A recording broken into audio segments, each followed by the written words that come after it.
क्या पढ़िए? अलंकार। प्रतिभा अलंकार का टॉपिक देख लेते हैं। ये अलंकार देखिए, अलंकार अलंकार में पूछते तो आप परिभाषा खूब रटे हैं। काव्य की शोभा बढ़ाने वाले तत्व को क्या कहते हैं? अलंकार कहते हैं। काव्य की शोभा बढ़ाने वाले, लिख देते हैं एक बार, काव्य की शोभा बढ़ाने वाले, काव्य की शोभा बढ़ाने वाले तत्व को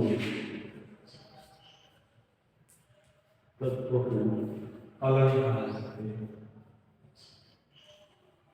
काव्य की शोभा बढ़ाने वाले तत्व को अलंकार। ये तो होगी परिभाषा। या कई बार ये किसी को कहा जाता है कि क्या कहा जाता है? काव्य की शोभा बढ़ाने वाले तत्व।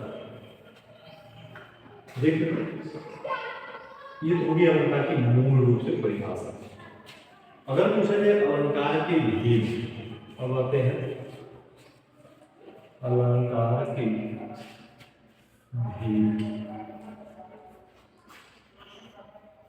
देख लेते हैं अलंकार के भेद पूछे जाए तो हम कहेंगे कि अलंकार के 3 भेद होते हैं। आपसे भेद पूछे जाए तो अलंकार के 3 भेद कहिएगा, 2 भेद मत कहिएगा। अलंकार के कितने भेद होते हैं? 3 भेद होते हैं। पहला कौन सा है? बेस बनाते हैं 3। पहला है शब्दालंकार, पहला है शब्दालंकार, दूसरा है अर्थालंकार,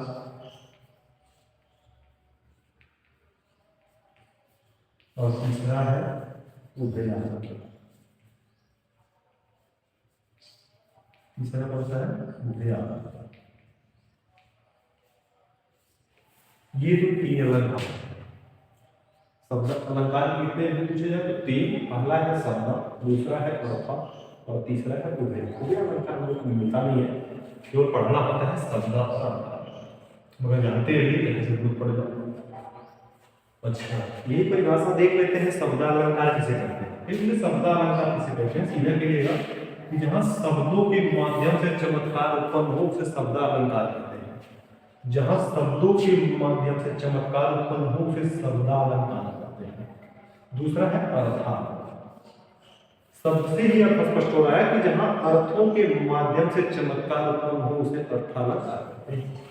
यानी जहां शब्दों के माध्यम से चमत्कार उत्पन्न हो उसे शब्दालंकार, जहां अर्थों के माध्यम से चमत्कार उत्पन्न हो उसे अर्थालंकार, और जहां शब्द और अर्थ दोनों के माध्यम से चमत्कार उत्पन्न हो उसे उभय अलंकार कहते हैं। उभय का मतलब ये होता है दोनों। तो जहां शब्द और अर्थ दोनों के माध्यम से चमत्कार उत्पन्न हो उसे क्या कहते हैं? उभय अलंकार कहते हैं। ठीक है, तो ये तो हो गया बस अलंकार। और इनमें हमको क्या पढ़ना है? शब्द और अर्थ। यही 2 अलंकार को मूल रूप से पढ़ना है, जो हमारे बोर्ड परीक्षा में मिल जाते हैं। उभय अलंकार को पढ़ना है। ठीक है, आगे चलते हैं। बड़े ध्यान से देखिएगा इन 2 अलंकारों को।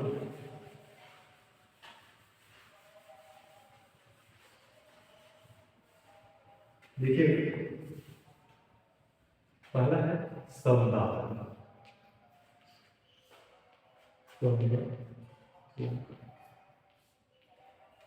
शब्दालंकार की परिभाषा अगर पूछे बताया, जहां शब्दों के माध्यम से चमत्कार उत्पन्न हो उसे शब्दालंकार कहते हैं।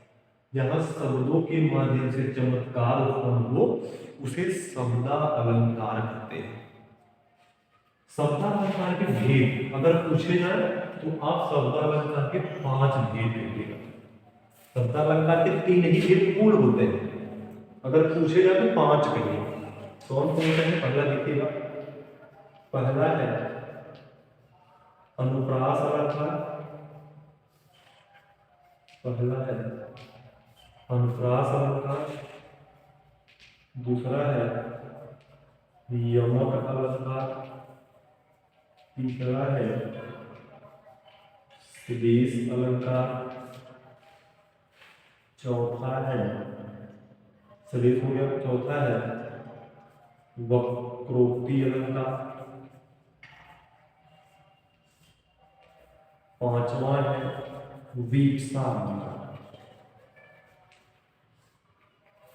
दो आपको लगा होगा नया है, वक्रोक्ति और वीप्सा। एक समाप्त कर दे रहे हैं, आगे तीनों पढ़ेंगे अच्छे से। वक्रोक्ति का मतलब क्या होता है? वक्र का मतलब ही होता है टेढ़ा, उक्ति का मतलब होता है कथन। वक्रोक्ति जब संधि विच्छेद करेंगे, वक्र जमा उक्ति बनता है वक्रोक्ति। वक्र माने टेढ़ा, उक्ति माने कथन, अर्थात जहां किसी के द्वारा कहे गए कथन को जानबूझकर दूसरा समझा जाए, उसे कहते हैं वक्रोक्ति अलंकार। क्या कहते हैं? जहां किसी के कहे गए शब्द को जानबूझकर गलत समझा जाए, उसे कहते हैं वक्रोक्ति अलंकार। तो बड़े ध्यान से देखिएगा, वक्रोक्ति अलंकार का अगर आपसे एग्जाम्पल पूछा जाए, तो एग्जाम्पल आप लोगों ने इसका सुना है। कहते हैं कौन द्वार पर, कौन द्वार पर हरि में राधे।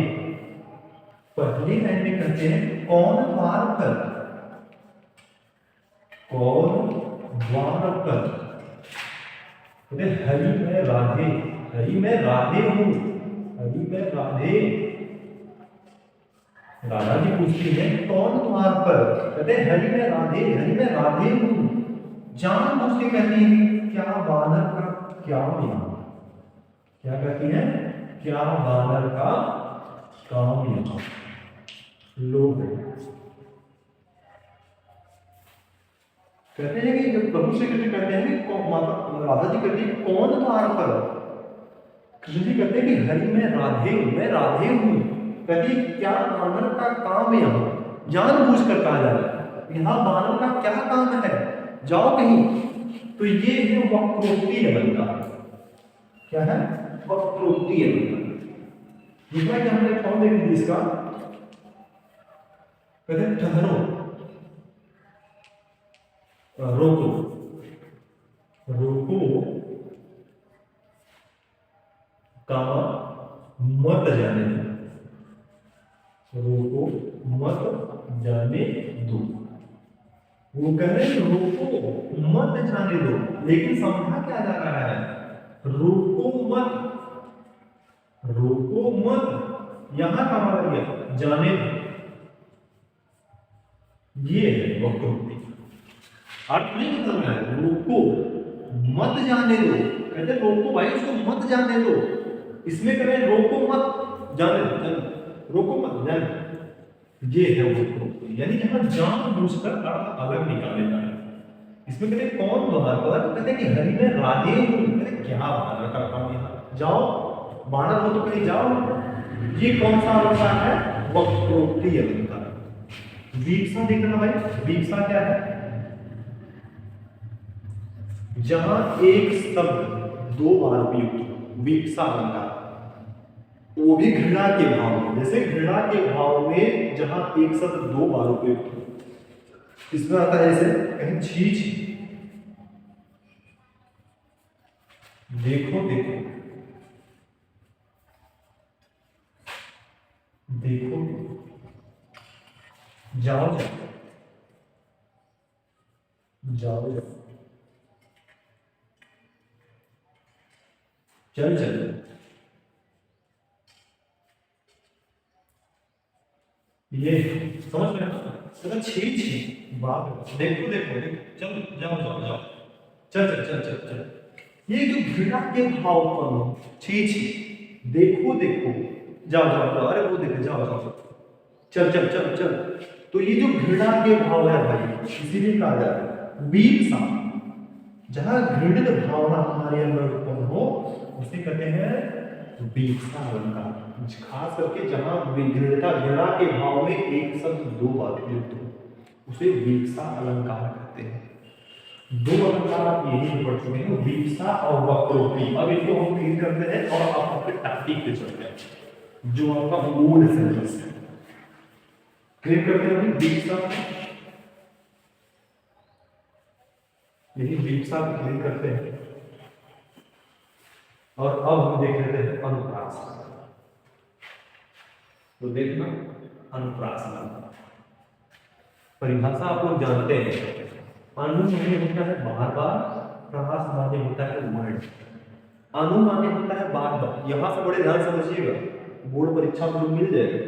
अनु माने होता है बार बार, प्रास माने होता है वर्ड, अर्थात जहां एक वर्ड की आवृत्ति बार बार होती है उसे अनुप्रास अलंकार कहते हैं। जहां एक वर्ड की आवृत्ति बार बार होती है उसे अनुप्रास अलंकार कहते हैं। मूल है हमारा एग्जाम्पल। एग्जाम्पल आप लोगों ने खूब सुना होगा, रघुपति राघव राजा राम, रघुपति राघव राजा राम, ढेर सारे एग्जाम्पल आपको याद किया होगा। ये है रघुपति राघव राजा राम, जो र शब्द आ रहे हैं यही क्या है अनुप्रास, रघुपति राघव राजा राम, यही है अनुप्रास। यानी जहां एक वर्ड की आवृत्ति बार बार हो या एक से अधिक बार हो उसे अनुप्रास अलंकार करते हैं। बाकी खूब एग्जाम्पल आप लोगों ने पढ़ा है, चंदू के चाचा ने चंदू की चाची को चांदी के चम्मच से चटनी चटाई। छोड़ दो पूरा, चंदू के चाचा ने चंदू की चाची को चटनी चटाई, इतना भी कर देंगे हो जाए। अगला है खड़क सिंह के खड़कने से खड़कती है खिड़कियां, खिड़कियों के खड़कने से खड़कता है खड़क सिंह। क्या है? खिड़कियों के खड़कने से खड़कता है खड़क सिंह। ये है एग्जाम्पल इसका अनुप्रास का। चारु चंद्र की चंचल किरणें खेल रही है जलथल में, च च च च, उसमें खड़क सिंह के खड़कने से अर्थात ख वर्ण की आवृत्ति एक से अधिक बार हो रही है। खड़क सिंह के खड़कने से चारु चंद्र की चंचल किरणें, च वर्ण की आवृत्ति एक से अधिक बार हो रही है। जहां भी एक वर्ण की आवृत्ति एक से अधिक बार हो उसे कहते हैं अनुप्रास। दूसरा देखिए यमक अलंकार किसे कहते हैं।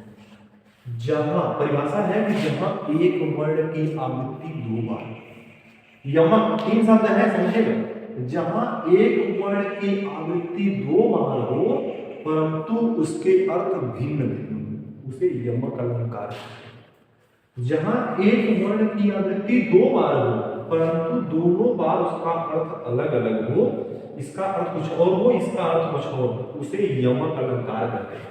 जो सबसे मोस्ट एग्जाम्पल है जिसके लिए यमक अलंकार जाना जाता है वो है कनक कनकते सौंपनी। कनक कनकते सौंपनी, कनक कनक शब्द दो बार होता है।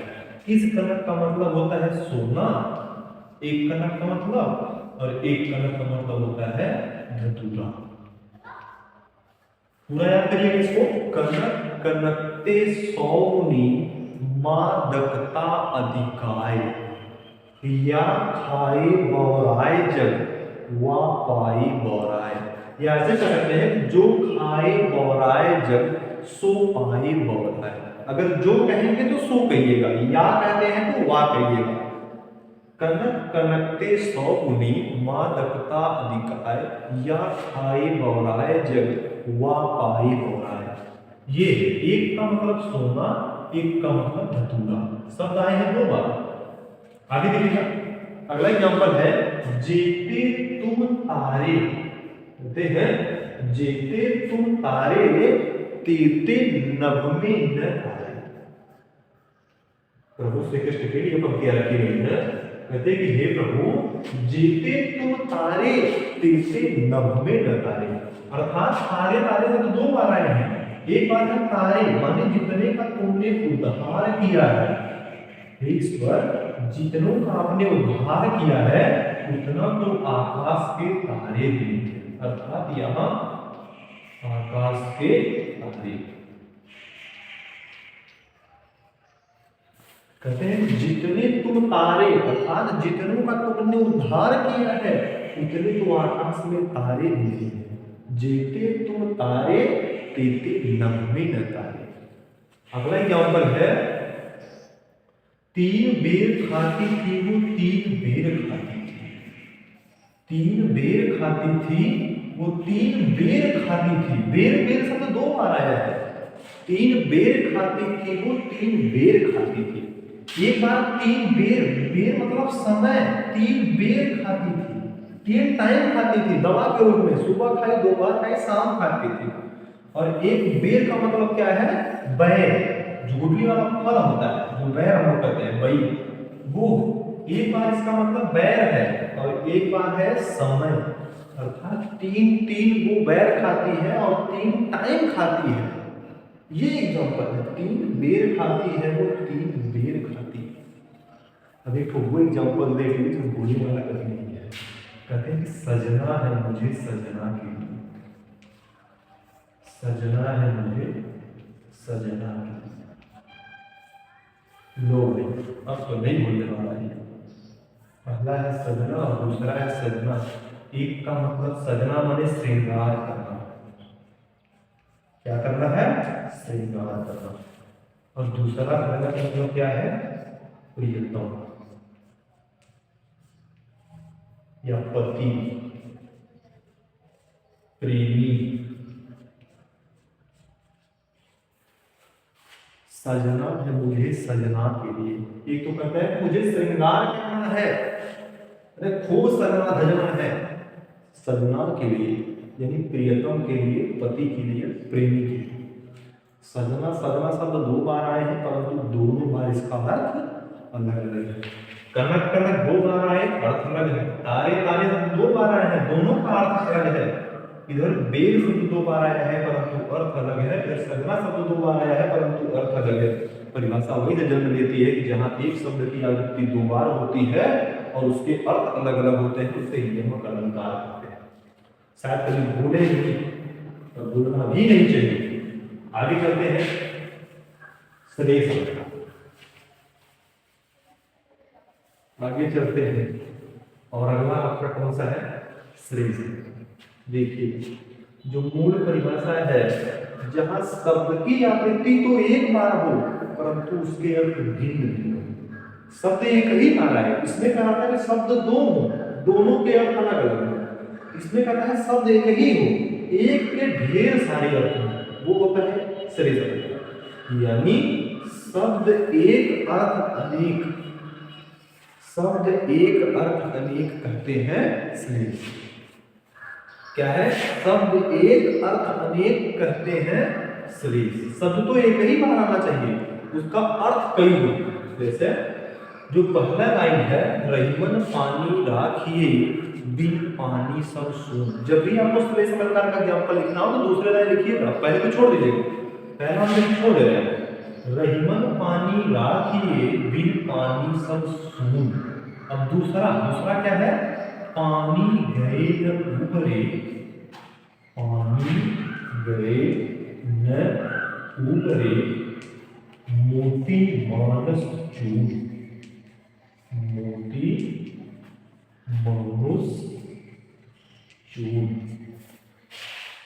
मोती आया हुआ है, इसका पानी के लिए रगड़। मानुस आया हुआ है, इसका पानी के लिए रगड़। चून आया हुआ है, यानी चूना आया हुआ है, इसका पानी के लिए रगड़। पानी शब्द एक ही बार आया है, पानी, लेकिन इस पानी के 3 अर्थ हैं। पहला है मोती। अगर मोती का पानी माने है चमक, मोती का पानी का मतलब क्या है, चमक। भाई अगर मोती का चमक चला गया, पानी चला गया, कहते नहीं है अरे मोती की चमक खत्म है, चमक खत्म है, पानी चला गया उसका, तो उसका अस्तित्व समाप्त हो जाता है। दूसरा है मानुस। मानुस का पानी का मतलब है इज्जत। क्या है, इज्जत। भाई मनुष्य की अगर पानी, मतलब तुम्हारा पानी भर गया, पानी भर गया आपका, अगर मनुष्य का पानी का माने इज्जत चला गया तो उसका अस्तित्व समाप्त है। और तीसरा पानी का अर्थ चूना। चूना का मतलब है चूना, चूने का पानी का मतलब पानी ही है, जल जिसे कहते हैं। अगर चूने का जल चला गया, चूने का पानी चला गया जो कहते हैं, तो उसका अस्तित्व समाप्त हो जाता है। पानी तक तो एक ही बार आया था, परंतु मोती के लिए अलग, मानुस के लिए अलग और चूने के लिए अलग। परिभाषा वही से जन्म लेती है, शब्द एक अर्थ अनेक कहते हैं श्लेष। दूसरा एग्जाम्पल देख लीजिएगा आप लोग। दूसरा एग्जाम्पल है, सुवर्ण क्यों ढूंढत फिरत। सुवर्ण को ढूंढत फिरत कवि व्याभिचारी चोर। कवि व्याभिचारी व्याभिचारी चोर। देखिए सुवर्ण से ये पहले छोड़ दिए हैं। चरण धरत चिंता करत चितवो चारों ओर। चरण धरत चिंता करत चितवो चारों ओर। सुवर्ण को ढूंढत फिरत कवि व्याभिचारी चोर। कवि का मतलब है सुवर्ण के लिए सुंदर पंक्ति मिल जाए। कोई सुंदर क्या मिल जाए? पंक्ति मिल जाए। वाह, इतना काम हो जाए। सोचता है कि कवि सोचता है कि कोई हमको सुंदर पंक्ति मिल जाए। सुवर्ण व्याभिचारी व्याभिचारी सोचता है कि सुवर्ण माने कोई सुंदर स्त्री मिल जाए। क्या भाई? सुंदर कोई स्त्री मिल जाए। इसको रहता है कि हमको कोई सुंदर स्त्री मिल जाए। व्याभिचारी सोचता है कोई सुंदर स्त्री मिल जाए। कवि सोचता है कोई सुंदर पंक्ति मिल जाए। और चोर सोचता है कि सुवर्ण माने कोई खजाना मिल जाए। तीनों का काम चल जाएगा। कवि के लिए सुंदर पंक्ति मिल जाए सुवर्ण का, व्याभिचारी के लिए कोई सुंदर स्त्री मिल जाए सुवर्ण, और चोर के लिए कोई खजाना मिल जाए। तो तीनों के लिए उसका अर्थ अलग अलग होता है। तो ये कौन सा अलंकार होगा? श्लेष। शब्द एक अर्थ अनेक। शब्द एक अर्थ अनेक कहते हैं क्या? श्लेष। ठीक है, तो ये आपका शब्दालंकार जो है वो समाप्त होता है। अब हम चलते हैं अर्थालंकार। और अर्थालंकार में भी 4-5 हम लोग देख लेते हैं। ठीक है, जहां भी दिक्कत हो बताइएगा, दोबारा उसको देख लिया जाएगा। देखिएगा, अगला है अर्थालंकार।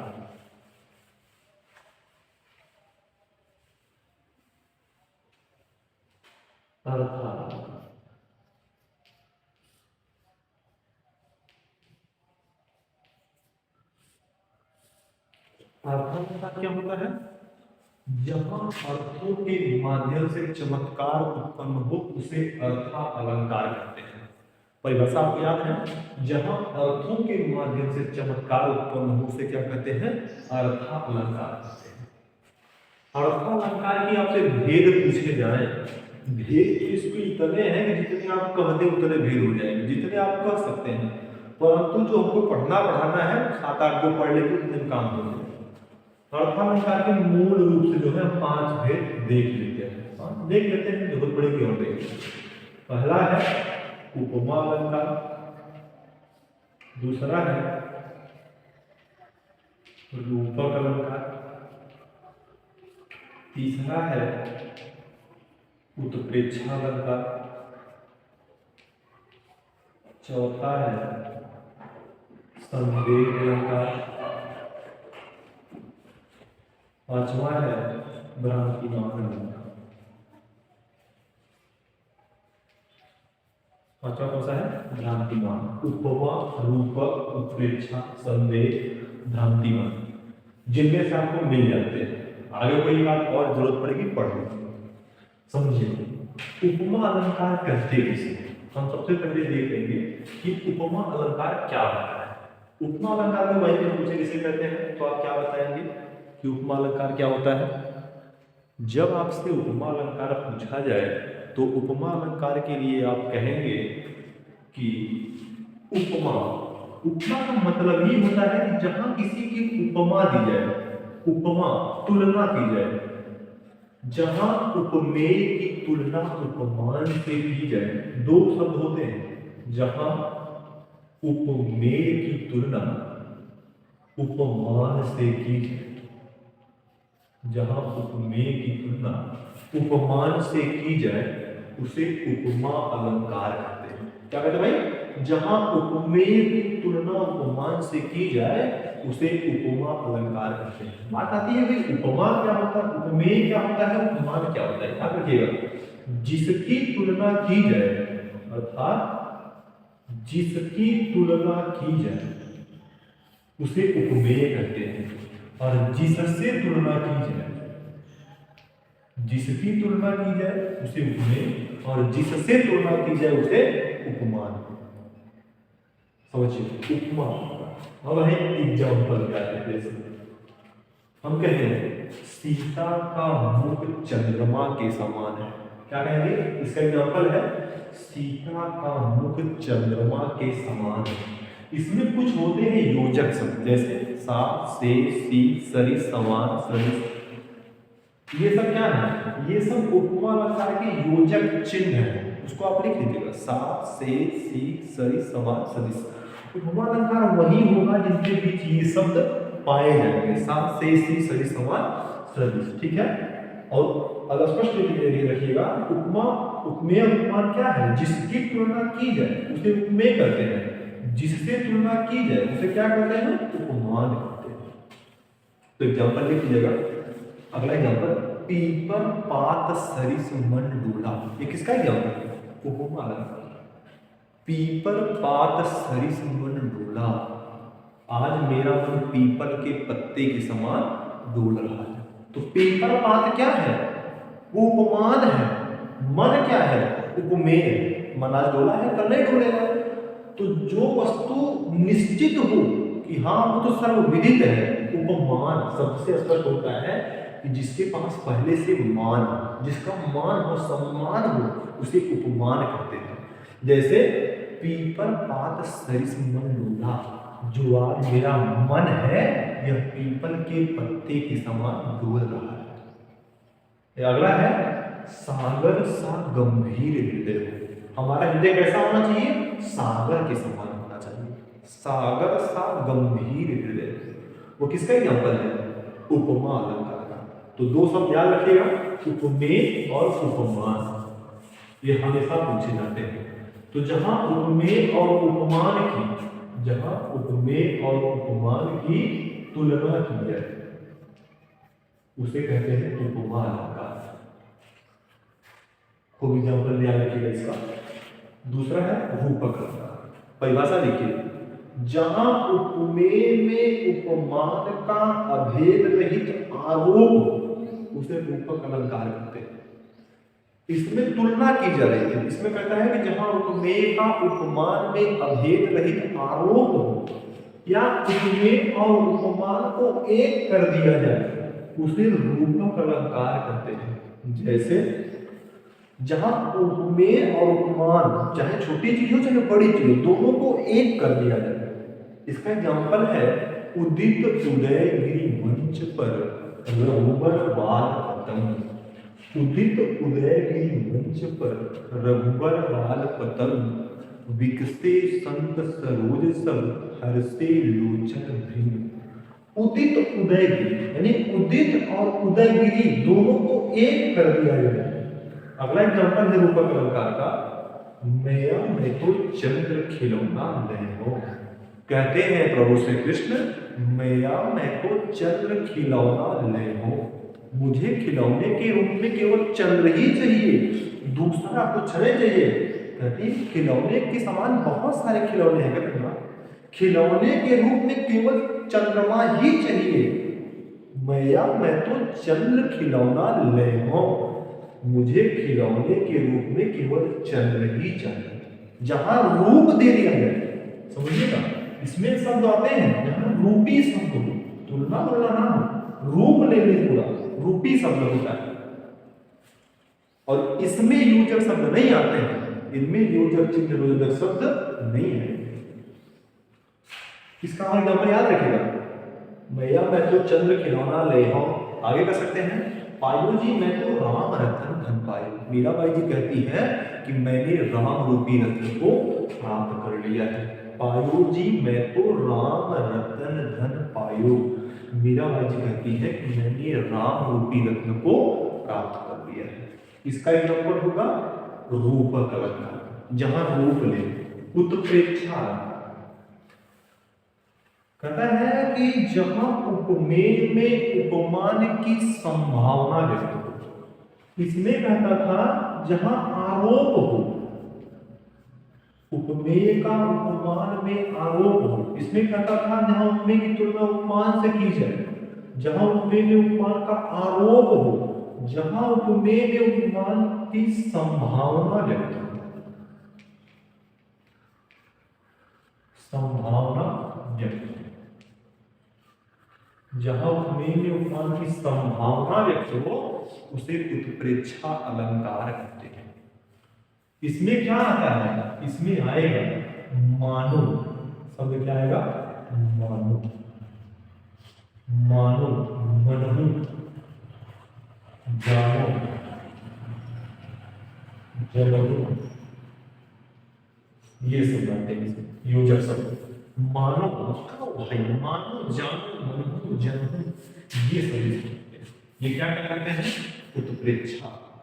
यानी जहां उपमान की, जहां उपमेय में उपमान की संभावना, जहां उपमेय में उपमान की संभावना व्यक्त हो उसे उत्प्रेक्षा अलंकार कहते हैं।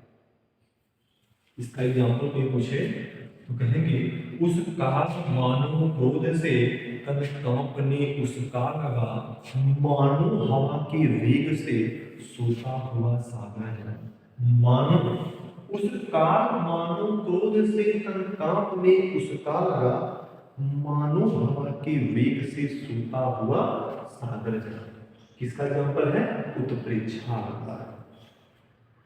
अगला एग्जाम्पल है सोहत ओढ़े पीत पट श्याम सलोने गात। सोहत ओढ़े पीत पट श्याम सलोने गात, मनम मनम नीलमणि शैल पर आतप करियो ब्रह्मास्त्र। पहला एग्जाम्पल कहता है उस काल मानो क्रोध से तन कांपने उसका लगा, मानो हवा के वेग से सोता हुआ सागर। दूसरा एग्जाम्पल है कि मनम नीलमणि शैल पर आतप करियो प्रभात। मनम नीलमणि शैल पर आतप करियो प्रभात, ये किसका एग्जाम्पल है, उत्प्रेक्षा का प्रधान, जिसमें मानो, मनहु, जानो, जनहु। और उपमा में क्या, सा से सी सरी समान, सा से सी सरी समान सरिस, सा से सी सरिस समान सदिश, ये सब आते हैं उपमा। उपमा के योजक शब्द है ये, और ये उत्प्रेक्षा की योजक शब्द है। ठीक है, अब हम देख लेते हैं संदेह अलंकार। कहता है कि जहां उपमेय की उपमान से तुलना की जाए परंतु वस्तु निश्चित न हो, वस्तु निश्चित न हो। जहां एक वस्तु की तुलना दूसरे वस्तु से की जाए परंतु वस्तु निश्चित न हो उसे संदेह अलंकार कहते हैं। या जहां संदेह में संदेह बना रहता है, दूसरी परिभाषा है कि जहां संदेह में संदेह बना रहता है और वस्तु निश्चित नहीं होती है उसे संदेह अलंकार कहते हैं। जिसके लिए जाना जाता है वो एग्जाम्पल याद रखिएगा, साड़ी बीच नारी है कि नारी बीच साड़ी है, कि साड़ी ही की नारी है कि नारी ही की साड़ी है, वो इसके एग्जाम्पल। इसके कुछ रूट है, रूट वर्ड है, इनको याद रखिए। इनमें आते हैं कि, कीवा, अथवा, या, ये इसके योजक शब्द नहीं कर सकते हैं परंतु इनके बीच में लगे होते हैं। साड़ी बीच नारी है कि नारी बीच साड़ी है, कि साड़ी ही की नारी है कि नारी ही की साड़ी है, वो एग्जाम्पल है संदेह। एक छोटा सा एग्जाम्पल याद रखिएगा, वो न याद हो तो याद रखिएगा, मुख है या चंद्र, या मुख है या चंद्र है, संदेह अलंकार का एग्जाम्पल। अगला देख सकते हैं भ्रांतिमान। जहां संदेह में संदेह बना रहता है, संदेह में संदेह बना रहता है और एक वस्तु को देखकर, एक वस्तु देखकर दूसरी वस्तु मान ली जाती है, दूसरी वस्तु मान ली जाए, एक वस्तु को देखकर दूसरी वस्तु मान ली जाए उसे भ्रांतिमान अलंकार कहते हैं। याद रखिएगा, जहां एक वस्तु को देखकर दूसरी वस्तु मान ली जाए उसे भ्रांतिमान अलंकार कहते हैं। जहां भ्रम में संदेह तो बना रहता है, परंतु एक वस्तु को देखेंगे और दूसरी वस्तु मान लेते हैं उसे भ्रांतिमान अलंकार कहते हैं। ठीक है, तो ये है भ्रांतिमान। एग्जाम्पल मेन क्या है हमारे लिए? एग्जाम्पल देखिएगा, एग्जाम्पल कहता है बिल विचार प्रविशन लग्यो नाग सुंड की ब्याल। बिल विचार प्रविशन लग्यो नाग सुंड की ब्याल, ताम काय दुख भ्रम लियो लियो उठाई उतार। अर्थात हाथी को ये भ्रम था कि ये ईख है या सर्प है, परंतु उसको सर्प समझ करके हाथी उसको उठा लेता है। तो भ्रम तो है, परंतु वस्तु निश्चित थी, वस्तु निश्चित थी कि वो सर्प था, परंतु हाथी को ये भ्रम था या तो वो ईख है या तो वो सर्प है, लेकिन वो अंत में उसको ईख समझ करके उठा लेता है। परिभाषा वही से जन्म लेती है कि जहां संदेह में संदेह बना रहता है, परंतु एक वस्तु को देखकर दूसरी वस्तु मान ली जाती है, उसे भ्रांतिमान अलंकार कहते हैं। एग्जाम्पल याद रखिएगा, बिल विचार प्रविशन लग्यो नाग सुंड की ब्याल, ताम काय उख भ्रम लियो लियो उठाई उतार। दूसरा एग्जाम्पल और भी याद रखिएगा, एक तो एग्जाम्पल बहुत है भ्रांतिमान अलंकार का, तो याद रखिएगा, बिल विचार प्रविशन लग्यो नाग सुंड की ब्याल, ताम काय उख भ्रम लियो लियो उठाई उतार। छोटा सा एग्जाम्पल है, अगर दूसरा याद है तो वही याद कीजिएगा। ओस बिंदु चुग रही थी हंसनी मोती उसको जान। ओस की बूंदें सुबह के टाइम जो बिखरी होती है, हंसनी आई उसको ये भ्रम हुआ ये ओस की बूंदें हैं, ऐसे से ओस की बूंदें बड़ी हुई। हंसनी आई सोच रही है कि ओस की बूंदें हैं या मोती है, वो उसको मूर्ति समझ करके चुगे जा रही है, जबकि वस्तु निश्चित थी कि वो उसकी बूंदें थी, परंतु हंसनी को यह भ्रम था कि या तो यह उसकी बूंदें हैं या यह मोती है, लेकिन वो उसको मोती समझ करके चुगे जा रही है। किसका एग्जाम्पल है? भ्रांतिमान का। ओस बिंदु चुग रही थी हंसनी मोती उसको जान, ये है भ्रांतिमान का। उम्मीद करते हैं कि अलंकार का जो पाठ है वो आपका ठीक हो गया है। हाँ, एक चीज और देख लेते हैं, जो लोगों को बहुत दिक्कत होती है उपमा रूप और उत्प्रेक्षा को पहचानने में। तो सबसे पहले उपमा रूपक और उत्प्रेक्षा को जो पहचानने में दिक्कत होती है, सबसे पहले हम उसको समाप्त कर देते हैं कि दिक्कत है। देखिएगा बड़े ध्यान से, उपमा रूपक और उत्प्रेक्षा। उपमा में क्या होता है कि डायरेक्टली एक वस्तु की दूसरी वस्तु से सीधा सीधा तुलना की जाती है, एक वस्तु की दूसरी वस्तु से तुलना की जाती है, इसमें तुलना होती है, तुलना। इसमें रूपी जिसे कहता है भाई मानो, इसमें कहता है रूपी शब्द है, जो उसका मुखड़ा है वो रूपी है, रूप ले ले पूरा, एक वस्तु दूसरे वस्तु में समाहित हो जाए, ऊपर ये बैठ जाए, वो है रूपक। उत्प्रेक्षा, इसमें रूपी शब्द आता है, और इसमें मानो आता है। देखना, जैसे किसी का तुलना की जाए, हम कहते हैं कि जो सीता का मुखड़ा है, जो सीता का मुखड़ा है वो चंद्रमा के समान है। जो सीता के मुखड़े की तुलना है वो चंद्रमा से की जा रही है। जो इस सीता का मुखड़ा है वो इतना सुंदर है जैसा चंद्रमा है।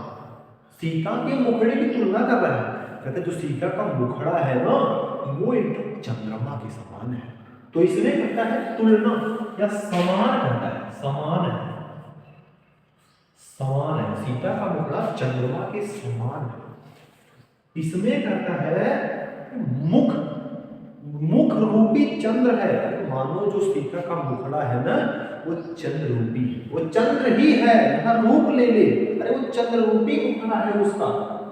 सीता का मुखड़ा या लड़की जो है एकदम राधा रूपी लड़की है। लड़की कैसी है? राधा रूपी लड़की, राधा रूपी लड़की। कहता है जो लड़की है ना वो एकदम राधा रूपी लड़की है। इसमें कहता है मानो भाई, मानो लड़की चंद्र, मानो लड़की चंद्र।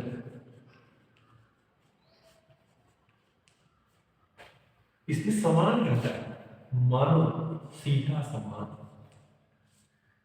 समान सीता, सीता समान। कहता है कि जो सीता वो है ना मानो हम सीता के समान है, चंद्र सीता समान है, राधा रूपी लड़की है। इसमें रूपी कहता है, राधा रूपी है। इसमें कहते हैं मानो लड़की एकदम चंद्र है। इतना ही अंतर होता है। इसमें कहता है मानो, इसमें पूरा पूरा रूप ले लेगा, और इसमें एक वस्तु की दूसरे वस्तु से तुलना दर्शाई जाएगी। इतना ही अंतर होता है। ये था आपका दूसरा पार्ट अलंकार। मिटा देते हैं और अब क्लिक करके चलते